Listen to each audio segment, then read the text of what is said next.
చెట్టు చేమ తోబుట్టులింకా నీకమ్మ చుట్టూ ఉన్న చెట్టు చేమ తోబుట్టులింకా నీకమ్మ ఆగక పొంగే కన్నీళ్ళే నీ ఆకలి తప్పులు తీర్చేనమ్మా ఆగక పొంగే కన్నీళ్ళే నీ ఆకలి తప్పులు తీర్చేనమ్మా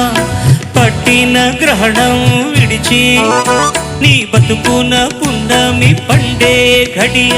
వస్తుందమ్మా ఒకనాడు చూస్తున్నాడు పైవాడు.